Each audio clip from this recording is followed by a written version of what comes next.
આ વિડિયોમાં આપણે હાઇપરગ્લાયસીમિયા વિશે વાત કરવા જઈ રહ્યા છીએ, જેને હાઈસ તરીકે પણ ઓળખવામાં આવે છે, જેનો અર્થ છે કે તમારા બ્લડ ગ્લુકોઝનું સ્તર ખૂબ વધારે છે.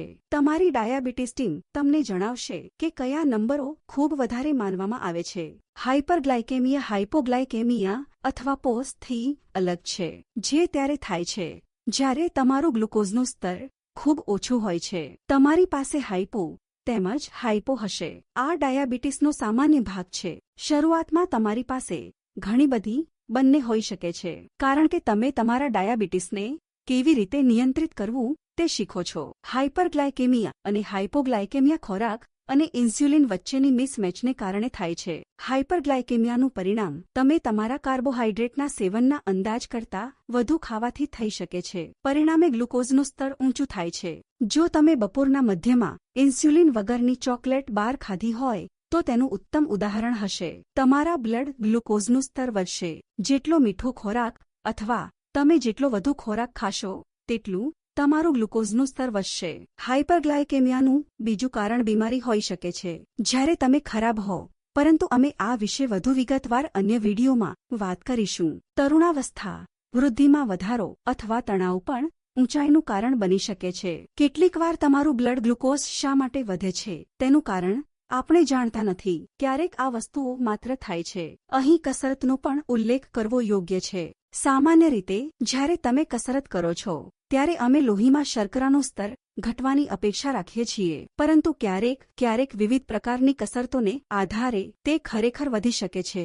હાઈસના ચિહ્નો અને લક્ષણોની ઓળખ કરવી એ હાઇપો માટે તેમને ઓળખવા જેટલું સ્પષ્ટ નથી. કેટલીકવાર તમે ઉચ્ચ ગ્લુકોઝ સ્તર સાથે ખરેખર સારી રીતે અનુભવી શકો છો. ક્લાસિક લક્ષણો તરસની લાગણી હોઈ શકે છે, વધુ શૌચાલય જવાની જરૂર છે, તમે વધુ થાકી જશો અને ઊર્જાનો અભાવ અનુભવશો. જો તમે લાંબા સમય સુધી ઊંચા છો તો તમારું વજન ઘટી શકે છે. તમારા ડાયાબિટીસનું નિદાન થાય તે પહેલાં જ પાછા વિચારો. તમે કદાચ આ બધા લક્ષણોનો અનુભવ કર્યો હશે કારણ કે તમારું ગ્લુકોઝનું સ્તર આકાશમાં હતું. તમારા બ્લડ ગ્લુકોઝનું સ્તર પાછું લાવવાનો મુખ્ય રસ્તો વધુ ઇન્સ્યુલિન આપવાનો છે, અને જ્યારે આપણે કરેક્શન ડોઝ વિશે વાત કરીએ છીએ, તેથી ઉદાહરણ તરીકે જો તમે ભોજન કરવા જઈ રહ્યા છો અને તમારા બ્લડ ગ્લુકોઝનું સ્તર ખૂબ ઊંચું હતું, તમે તમારા ઇન્સ્યુલિનના ડોઝને ફરીથી સામાન્ય શ્રેણીમાં લાવવા માટે થોડી વધારે કરશો. જો તે નિયમિત રીતે થાય છે તો તેનો અર્થ એ કે તમારી ઇન્સ્યુલિનની જરૂરિયાત વધી ગઈ છે. સામાન્ય રીતે જેમ જેમ તમે મોટા થાઓ તેમ તમને વધુ ઇન્સ્યુલિનની જરૂર પડશે, ખાસ કરીને તરુણાવસ્થા દરમિયાન. તેથી ઇન્સ્યુલિનના ડોઝને નિયમિતપણે એડજસ્ટ કરવાની જરૂર પડશે. જો તમારી પાસે એક ઉચ્ચ સ્તર છે તો તમે ફક્ત તમારા કરેક્શન ડોઝ અનુસાર સુધારો. જો તે વધુ નિયમિત રીતે થઈ રહ્યું હોય તો અમે ઈચ્છીએ છીએ કે તમે તમારી ડાયાબિટીસ ટીમનો સંપર્ક કરો જેથી તેઓ તમને ઇન્સ્યુલિનના ડોઝને સમાયોજિત કરવામાં મદદ કરી શકે. જેમ જેમ સમય જશે તેમ તમારી પાસે આ ગોઠવણો જાતે કરવાની કુશળતા હશે.